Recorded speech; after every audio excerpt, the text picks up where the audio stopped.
پہلے طلوع اسلام نہایت بے باکی سے شائع ہوتا رہا، نہ انگریز نے اس کا کوئی معافذہ کیا نہ ہندو نے، حالانکہ آپ گورنمنٹ سروس میں تھے، لیکن قیام پاکستان کے بعد ان کو اپنوں کی طرف سے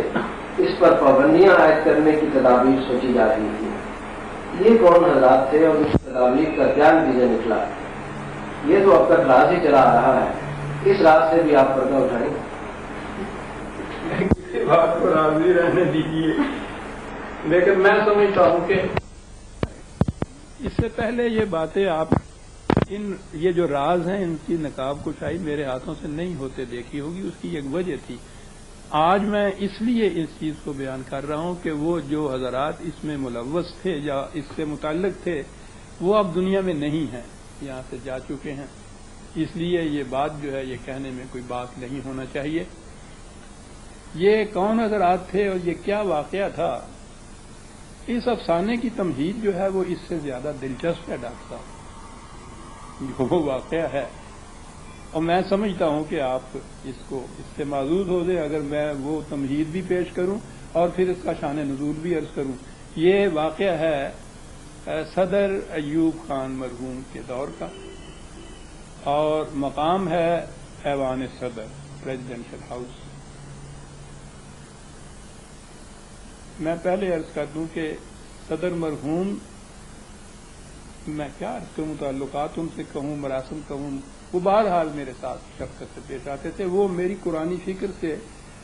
اپنے سین سی ہونے سے بہت پہلے سے متمسک تھے اور اپریشیٹ کیا کرتے تھے، اور بعد میں تو پھر انہوں نے اسی بنا پہ ایسے تعلقات رکھے جیسے میں اب عرض کروں گا جرات کے ساتھ کہ احترام کے ساتھ وہ ہمیشہ پیش آیا کرتے تھے۔ مجھے ان کی سیاست سے اس وقت گفتگو کرنا مقصود نہیں ہے، میں اتنا ضرور عرض کروں گا، اور میں سمجھتا ہوں کہ یہ فریضہ ہے یا اس کا اعتراف کرنا میں سمجھتا ہوں میرا ذمہ ہے کہ انسان کی حیثیت سے میں نے انہیں بڑی عظیم شخصیت پایا تھا۔ انسان کی حیثیت سے میں کہہ رہا ہوں، شریف النفس، مہذب، شائستہ، کشادہ ظرف، وسیع القلب، غیور، یہ ساری چیزیں میں نے ان میں دیکھی تھی۔ ان کی اس شرافت نفس کے متعلق میں سمجھتا ہوں کہ اس محفل میں آپ حضرات سے اجازت لے کے بات کروں گا۔ ایک چھوٹی سی بات میں ایک دن بیٹھے ہوئے، یعنی میں جب جاتا تھا تو میں یہ عرض کر دوں کہ ان کے جو اس کے بعد وہ ADC وغیرہ ہوتے تھے جنہوں نے اپائنٹمنٹ لوگوں کو دینی ہوتی تھی، انہوں نے پہلے سے طے کر دیا تھا کہ آج وہ وہاں علامہ صاحب مجھے کہتے تھے، یہ لوگ بھی علامہ صاحب کہتے تھے، وہ کہتے تھے کہ لو بھائی اب علامہ صاحب گئے اندر، جو بعد کی اپائنٹمنٹس ہیں آج کی ان کو تو کینسل کر دیجیے۔ وہ اتنی یہ گفتگو ہوتی تھی۔ سیاست تو سوال نہیں ہے، میرا موضوع ہے، میرا مشن ہے، اس سے ان کو دل بستی تھی۔ خیر لمبی باتیں ہوا کرتی تھی۔ ایک دن ایک ایسے شخص کا ذکر آ رہا تھا کہ جس نے واقعی پاکستان کو بھی بڑا نقصان پہنچایا تھا، اسلام کو بھی بڑا نقصان پہنچایا تھا، اور ایسی باتیں وہ کر رہے تھے جن سے بڑا دل دکھ جاتا ہے۔ ان کا بھی دل دکھا ہوا مجھے نظر آتا تھا۔ وہ غصے میں آ گئے، تو غصے میں آنے کے بعد کہنے لگے کہ یہ دیکھیے نا کہ یہ دلال کیا کرتا ہے۔ یہ تو کہہ دیا انہوں نے، میں نے دیکھا، آپ کو معلوم ہے وہ بڑے سرخ و سفید خوبصورت ولی جوان تھا، ان کا چہرہ فق ہو گیا، رنگ زرد ہو گیا۔ کہنے لگے علامہ صاحب مجھے معاف کر دیجیے۔ غصے میں نادانستہ ایک لفظ میری زبان پہ آ گیا، اگرچہ ہم پٹھانوں کے ہاں یہ چیز کچھ تقیہ کلام سا ہے، معیوب ہی نہیں سمجھا جاتا، لیکن ہمارے ہاں یہ کچھ بھی ہو، آپ کی موجودگی میں اس قسم کا لفظ میری زبان پہ نہیں آنا چاہیے تھا، مجھے معاف کر دیجیے گا۔ بڑی بات۔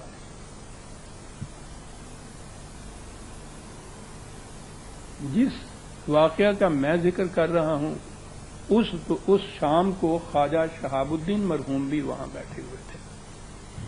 صدر صاحب نے مجھ سے کہا کہ علامہ صاحب ایک بوجھ ہے میرے ضمیر پر، اور میں سمجھتا ہوں کہ آج اتفاق سے ایک گواہ بھی ہمارے سامنے ہمارے پاس بہت معتبر بیٹھے ہیں، میں ان کی موجودگی میں اپنا وہ بوجھ ہلکا کر دوں۔ ارشاد فرمائیے۔ کہنے لگے میں نے آپ سے ایک وعدہ کیا تھا وہ وعدہ یہ تھا ڈاکٹر صاحب کہ یہی جو کالج کی اسکیم میری ہے، جب میں نے اس کی ابتدا کی ہے تو اس کی زمین خریدنے کے لیے فنڈز نہیں تھے، ہوتے بھی تو گورنمنٹ بہت زمینیں وسیع پڑی ہوئی تھی ان کے پاس، یہ ان مقاصد کے لیے زمینیں گورنمنٹ دیتی تھی۔ تو میں نے ان سے کہا تھا، میں نے کبھی کسی سے کوئی درخواست نہیں کی پورے پاکستان کے دور میں، حالانکہ یہ جتنے ارباب اختیار تھے ان سب سے میرے مراسم تھے، یہ سارے وہ تھے جو اس سے پہلے مسلم لیگ کی ورکنگ کمیٹی میں قائد اعظم کے ساتھ، تو میں نے عرض کیا نا کہ اس زمانے میں وہاں میرا بہت زیادہ منتقل تھا، تو میرے ساتھ ان کے تعلقات، میں نے کسی سے کبھی کوئی ریکویسٹ نہیں کی، حتیٰ کہ قائد اعظم نے بھی جب یہ پاکستان وجود میں آ گیا ہے تو آخری بات وہاں یہ پوچھی کہی تھی کہ پرویز صاحب وہ جو آپ کی دیرینہ خواہش تھی وہ پوری ہوئی، اللہ کا شکر ہے مملکت مل گئی، اب وہاں جو مقام آپ لینا چاہتے ہیں صرف لیاقت علی سے کہہ دیجیے اور کچھ نہیں۔ میں نے کہا جی آپ کا شکریہ، میرا مقام متعین ہے، میں جس کرسی پہ یہاں بیٹھا ہوا ہوں یہی کرسی وہاں ہوگی اور کرسی پہ جا کے بیٹھوں گا، یہ جو کچھ میں نے کیا تھا کسی مقام کے حاصل کرنے کے لیے نہیں کیا تھا۔ بہرحال ان سب کے ساتھ میرے یہ تعلقات ہیں، لیکن اس کالج کی زمین کے لیے میں نے سمجھا تھا کہ یہ میری ذات کے لیے کوئی چیز نہیں ہے، یہ ہو جائے اگر تو بہت بڑا کام ہو جائے گا قوم کے لیے، پاکستان کے لیے، اور میرے نقطہ نگاہ تھے خود اسلام کے لیے بھی، اس لیے میں نے یہ ریکویسٹ کر دی تھی ان سے اور انہوں نے مجھ سے وعدہ کر لیا تھا، لیکن اس کے بعد پھر یہ ایفا نہیں ہوا، میں نے کبھی یاد دہانی بھی نہیں کرائی اس کے بعد۔ انہوں نے کہا کہ یہ بات کہ آپ نے دوبارہ کہا بھی نہیں تھا اور بوجھ بن گیا میرے ذہن پہ، میں یہ عرض کر دوں کہ میں اس وعدے کو وفا نہیں کر سکا اور مجھے آپ سے بڑی ندامت ہے۔ میری مجبوریاں کیا تھیں، میں سمجھتا ہوں کہ آپ کو یہ تمام حالات معلوم ہوتے ہیں، تو وہ ٹھیک کہتے تھے۔ میں نے کہا جی، تو کہنے لگے بہرحال میں محسوس کرتا ہوں کہ مجھے آپ سے معذرت کرنی ہے۔ میں نے کہا جی بہت بڑی آپ کی کوئی فائدہ نہیں گئی ہے جو آپ یہ فرما رہے ہیں۔ کہنے لگے نہیں میرے بوجھ تھا،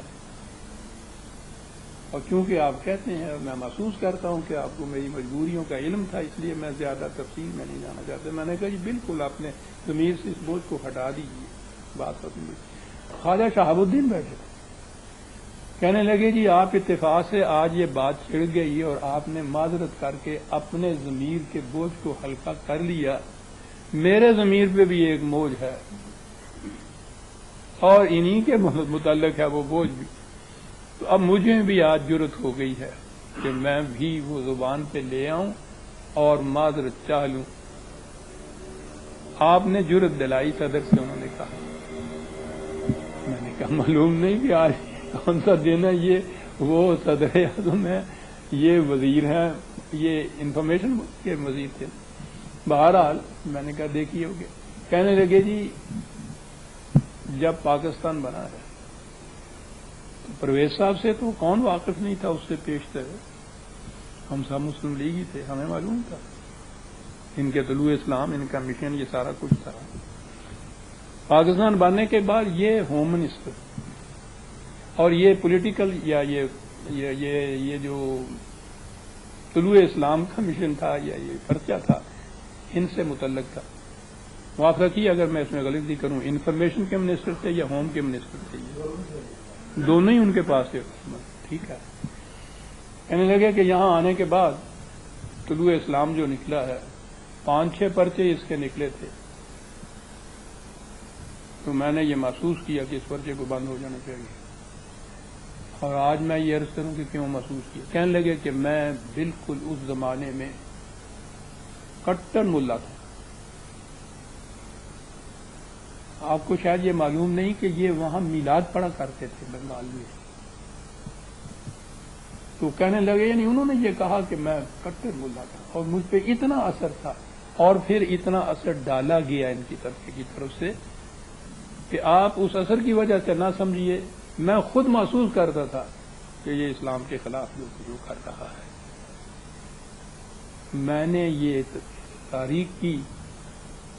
کہ اس پرچے کو ضبط کرنا چاہیے،